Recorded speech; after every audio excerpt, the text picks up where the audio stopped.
సోదర మహాశులరా, ఆధ్యాత్మిక ప్రియులరా, దాదాపు 17 సంవత్సరాలకు పూర్వము హైదరాబాద్ నగరంలో చార్మినార్ వద్ద ఒక ప్రాచీనమైన అతి పురాతనమైన మక్కా మసీదు అని ఒక మసీదు ఉన్నది. ఆ మసీదులో శుక్రవారం రోజున బాంబ్ బ్లాస్ట్ కావడం జరిగింది.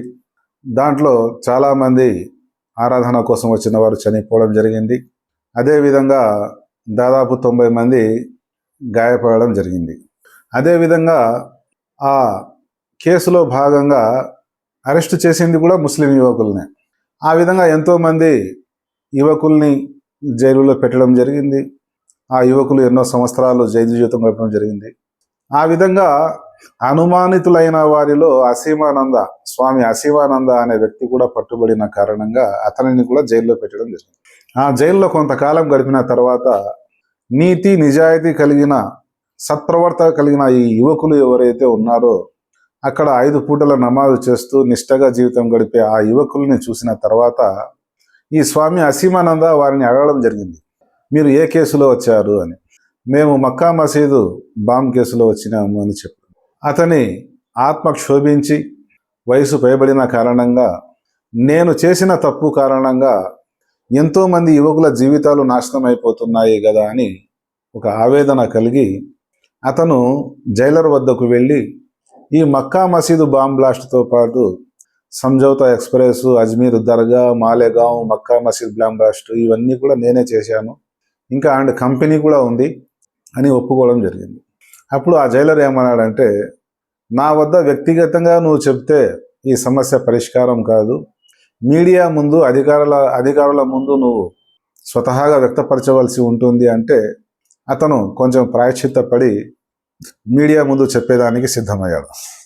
ఆ విధంగా ఉమ్మడి ఆంధ్రప్రదేశ్లో చంద్రబాబు నాయుడు సీఎంగా ఉన్నప్పుడు అరెస్ట్ అయిన ప్రజలు సీఎం కిరణ్ కుమార్ రెడ్డి ముఖ్యమంత్రిగా ఉన్న సమయంలో గుడ్ క్యారెక్టర్ అని సర్టిఫికెట్ తీసుకొని జైలు నుంచి విడుదల కావడం జరిగింది. కానీ ఎప్పుడైతే బాంబ్ బ్లాస్ట్ జరిగిందో లష్కరే తోయబా, ముజాహిదీను ఏదేదో సంస్థల పేర్లు చెప్పి ఆ యువకులను అరెస్ట్ చేసి జైల్లో పెట్టడం జరిగింది.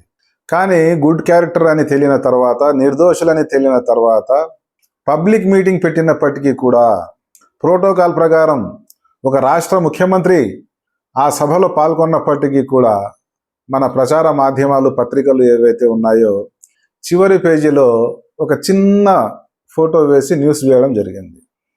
అంటే అనుమానాస్పదంగా ఒక వర్గాన్ని అరెస్టు చేసేటప్పుడు హెడ్లైన్స్లో న్యూస్ వస్తుంది. ఒక వర్గాన్ని, ఒక అనుచర సమాజాన్ని కించపరిచేదానికోసము, వారిని నేరస్తులుగా చిత్రీకరించేదానికోసము, వారిని ఉగ్రవాదులుగా నిందించేదానికోసము ఎటువంటి ఆధారం లేనప్పటికీ హెడ్లైన్లో ఫస్ట్ పేజీలో న్యూస్ వస్తుంది. కానీ వారు చేసే మంచి కార్యక్రమాలు ఏవైతే ఉంటాయో అవి ఎప్పుడు కూడా రావు. అంటే మన వద్ద ఉన్న ప్రచార మాధ్యమాలు ఏవైతే ఉన్నాయో, ఎలక్ట్రానిక్ మీడియా కానీ ప్రింట్ మీడియా కానీ, ఇవి మనువాదులవే, ఇవి ఉగ్రవాదులవే అనేసి స్పష్టంగా తెలిసిపోతూ ఉంది. మరి ఈరోజు ఈ నేరం జరిగి 17 సంవత్సరాలు అయినప్పటికీ ఈ కేసులో స్వామి అసీమానందతో పాటు సాధ్వి ప్రజ్ఞాసింగ్ వీరందరూ కూడా నేరస్తులే.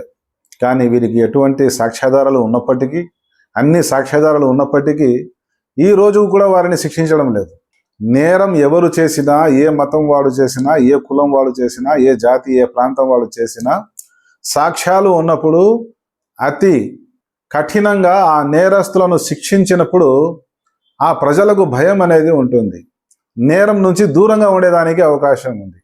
కానీ ఈ సమాజం ఏ విధంగా ఉంది అంటే నేరస్తులకు గౌరవ మర్యాద ఇవ్వడం జరుగుతుంది, వారికి పూల హారాలు వేసి జైలు నుంచి తీసుకొని రావడం జరుగుతుంది, వారిని ఊరేగింపు తీసుకొని రావడం జరుగుతుంది. అందుకోసము విజ్ఞత, వివేకం కలిగిన మేధావులు, ప్రజలు ఎవరైతే ఉన్నారో రాష్ట్రంలో, దేశంలో ఏం జరుగుతుంది, నేరస్తుల పరిస్థితి ఏ విధంగా ఉంది, నింద మోపిన వారి యొక్క పరిస్థితి ఏ విధంగా ఉంది, ఎంతమంది నిర్దోషులుగా 10, 15, 20 సంవత్సరాల జీవితం గడుపుతున్నారు, నచ్చని వారిని, ముసలి వాళ్ళను అని చూడకుండా, స్త్రీలు అని చూడకుండా, బెయిల్ ఇవ్వకుండా 4 సంవత్సరాలు 5 సంవత్సరాలు జైల్లో పెట్టడము, నేరస్తులుగా గుర్తించబడిన తర్వాత సంవత్సరాలైనప్పటికీ వారిని శిక్షించకుండా ఉండడం అనేది చాలా దుర్మార్గమైన చర్య. నేరం చేసిన వాడు ఏ మతం, ఏ కులం, ఏ జాతికి చెందిన వాడైనా కానీ విచక్షణ లేకుండా వారందరినీ శిక్షించవలసిన అవసరం ఎంతైనా ఉంది. అప్పుడే మన దేశము మనమందరము శాంతి సుఖాలతో ఇక్కడ మనుగడ సాధించేదానికి అవకాశం ఉంది. లేనట్లయితే సమాజం చెడిపోయేదానికి అవకాశం ఉంది. ఏవైతే విషయాలు చెప్పామో విన్నామో అర్థం చేసుకుని ఆచరించే సద్బుద్ధి కలిగేది అని వేడుకుంటున్నాను. అస్సలాము అలైకుం వరహమతుల్లాహి వబరకాతుహు.